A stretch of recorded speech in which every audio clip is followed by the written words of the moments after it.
Good morning, good morning, good morning, my brothers and sisters. Good morning, and welcome back to another Good Morning Grief Devotion. It's your boy, Pastor Corey Allen Duncan Sr. So happy and excited to have this wonderful opportunity to lead you today in a very special way in today's Good Morning Grief Devotion. This is the daily grief devotion that is strategically designed to help you to navigate through your grief one day at a time. What is grief? I'm so glad you asked. Grief, my brothers and sisters, it is the natural and normal and necessary response to loss, change, and transition that results in the expressions of feelings and emotions.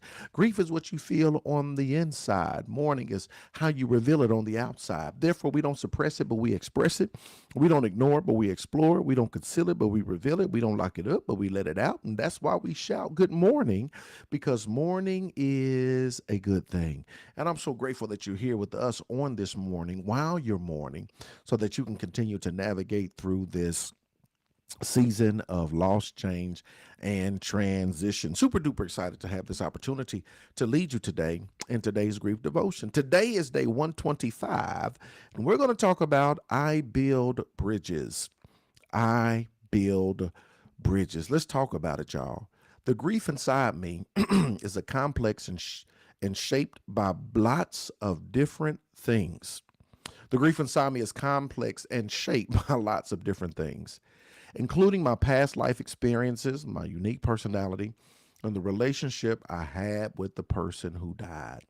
No one else can know all the nuances of my thoughts, feelings, and memories. All of this is so very true, y'all. The grief inside you, it is complex.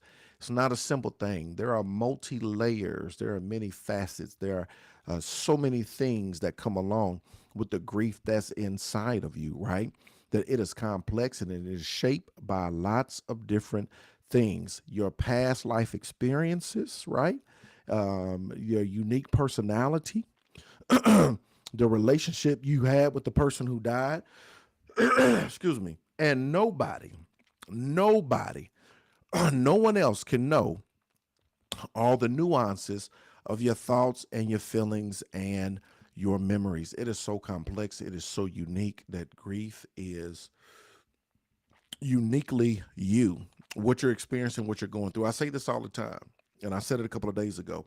You can be in the same storm, but in two different vehicles. You can be in the same storm, but in two different boats, right? So you could lose a mother and somebody else could lose a mother. Same storm, loss of a mother, but two totally different experiences, two totally different vehicles, two totally different boats, right? Because your past and your experiences and your thoughts and your feelings and your unique relationship with the individual, it makes your grief situation uniquely yours, right? That there are so many different layers and so many different nuances when it comes to your grief. You got to know this and understand this. So what do we do with all of this? Here it is. When I reach out for support from others, I know that they can't know everything. I don't expect them to. Sometimes people don't know the complexity of the grief that you're going through, right? They just may know that you lost somebody. They just may know that somebody transitioned, somebody died, but they don't know the complexity of everything that you're going through. They can't possibly know the complexity and all the nuances and everything that comes along with your unique situation. And so when I reach out for support, I know they can't know everything because it's multi-layered. I don't expect them to. When I need to talk about a certain aspect of my grief or tell a story about the relationship or the death, I can build bridges of understanding, though. I try to convey enough information and background that my helpers better understand where I'm coming from. These bridges, in turn, facilitate empathy. I say it every single Sunday when I preach. I always say, let me give you the background so you don't miss the breakdown. And even when it comes to grief, right? Because people don't know the complexity of your situation and your circumstance, they don't know all of the nuances that come along with it. When you work to share the background, right? When you need to talk about a certain aspect of your grief, or you need to tell the story about the relationship or the death, you can build bridges of understanding, right? You can build bridges of understanding. And when you build these bridges of understanding, here it is, try to convey enough information and background so that they don't miss the breakdown. because they don't know the complexities. They don't know the layers. They don't know the nuances. They don't know any of that. And so once you give that information, right, it helps better understand where you are coming from. These bridges in turn facilitate empathy. You want to bridges, build bridges that facilitate empathy. When you need support, build bridges that will facilitate empathy. No, they won't know and understand, again, the complexities of everything you're dealing with and going through. But that's why we build bridges that will facilitate empathy. Be patient. Give yourself grace. Give other people grace too, right? Because they don't know everything that's going on and taking place. Here's the final thought, y'all. Bridges help others cross over to me, and in their time of need, me to them.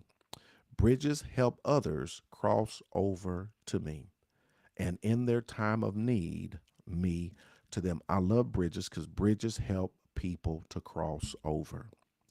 In preaching, that's what we got to do. We got to build bridges from the time of the text to the time of today, right? What happened in the text? Build a bridge of application, right? That we can apply it, make it portable, practical, and applicable to today. Same thing when it comes to your grief. You got to build bridges. You got to build bridges to help people to cross over to you so that you can get the help that you need. Build bridges of empathy, right? So that other people can support you and love you and help you to navigate through the very thing that you're going through.